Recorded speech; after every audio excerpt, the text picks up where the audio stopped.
Hello everyone. In this video we will talk about detecting convergence of improper integrals by using comparison.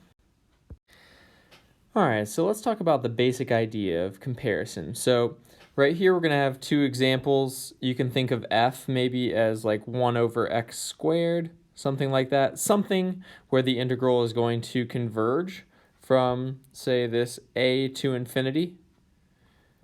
And for g, we'll do the same thing from a to infinity, but we want something that diverges. So think of something like 1 over x, which we know diverges.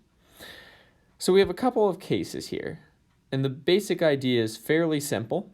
So in the first one, in green here, if we have a function that is always less than or equal to the thing that converges, well, basically what we're saying, right, is that this blue area is finite if this converges.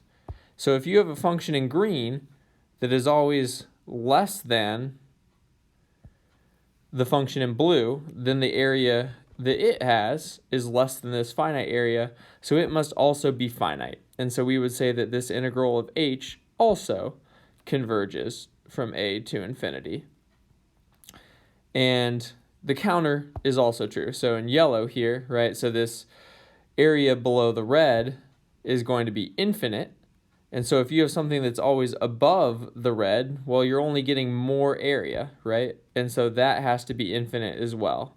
And so if the integral of g of x diverges and you have something that's always above it, then that integral will also diverge. Okay, so let's gather this together. So this is a big theorem. Okay, so this is a theorem about comparison. We do require a few things here. So you'll notice in the picture that all the functions I had were above the x-axis. So we're going to require that f and g are continuous. That's basically so that their integral actually exists. And then we are going to require here that both functions are non-negative. Okay, so they have to be at least at the x-axis for this to be true, because if you start subtracting things away, then more stuff can happen. Okay, and this is on the interval from a to infinity. So then the first statement is as follows. So if the bigger function has an integral that converges, then again, that has finite area. So the smaller function, the one that's below it, also has finite area. So if g of x converges, then the integral of f of x converges, and you can say a bit more that the integral of f of x is actually less than or equal to the integral of g of x, because these are both numbers. Okay, and then the second statement is that if the smaller one diverges, then the integral of the function that's always bigger must also diverge, right? One went to infinity, and then the other one has to go off as well. So here we don't need to make a statement about like less than or equal to, because neither of these is a finite number. All right, so let's look at an example. So if I have the integral from 1 to infinity of x squared over x to the fourth plus 6, so if I try to actually do the integration, this is hard. But what does it look like? It's somewhat close to 1 over x squared, right? Because I have x squared here, x to the fourth. If I didn't have this plus 6 here, it would be x squared over x to the fourth, which is 1 over x squared. And so what do I notice? Well, I'm adding something to the denominator, right? So I have 1 over x squared is equal to this guy. But then if I divide by more, then it's going to be smaller, right? And so I have 1 over x squared is always bigger than the function I am given. Well, I know that the integral of 1 over x squared dx converges. I have found something that is always smaller. So by my theorem, this guy converges as well. And so this is a good time to emphasize that this only tells us whether or not it converges. It doesn't tell us what it converges to, right? So this is usually where the actual integration would be hard. It's hard to find that number, but we know it's some finite number.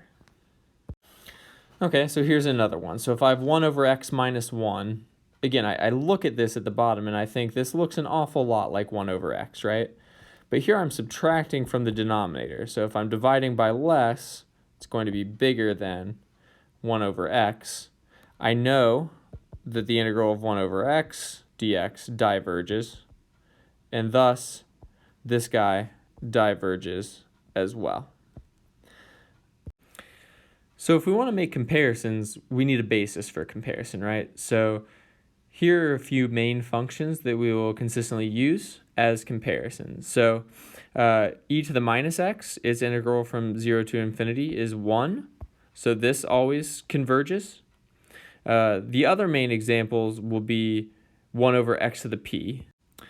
So this one has that dichotomy at 1, right? So it converges if p is greater than 1. Basically, the function races to 0 fast enough that this area is finite, and it diverges if p is less than or equal to 1. And when it converges, it's actually equal to 1 over p minus 1.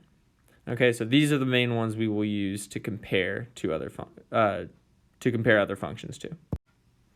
Okay, so for your first exercise, I want you to look at the integral from 1 to infinity of 1 over x to the 8th plus x squared dx. Does this converge or diverge?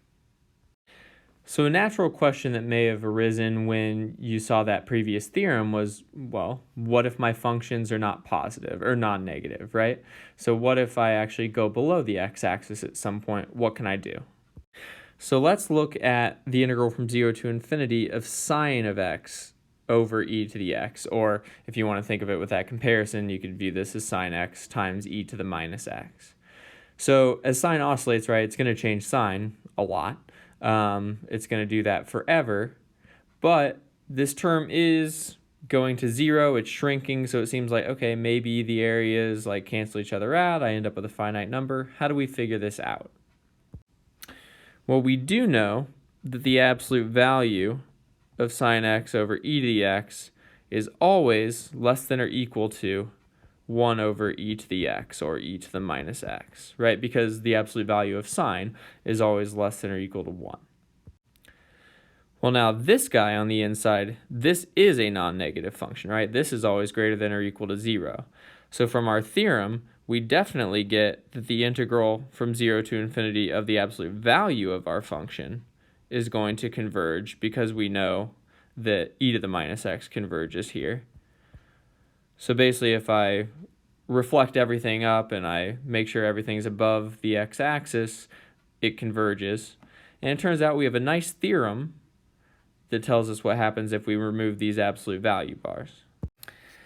So this is called absolute convergence, basically because it's when the absolute value of your function converges. And it turns out that if the absolute value of your function converges, then your function converges itself.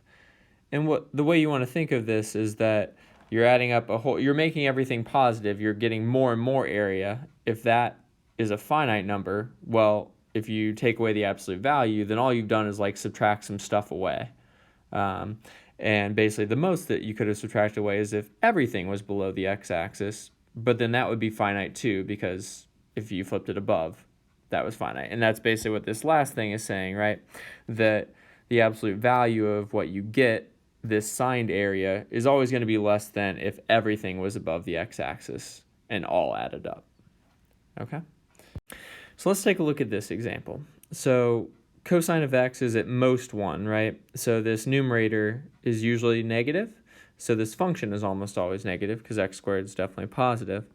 So we're going to want to use this absolute convergence, right? So how do we view this? Well, we can take this absolute value. And then what can we say about the top? Well, cosine of x minus 1 in absolute value is between 0 and 2, right? Because cosine is between negative 1 and 1.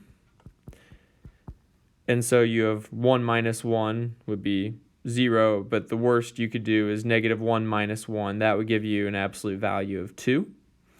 And so when you multiply by 1/2 there, you're going to get that this is always less than or equal to 1 on top over x squared.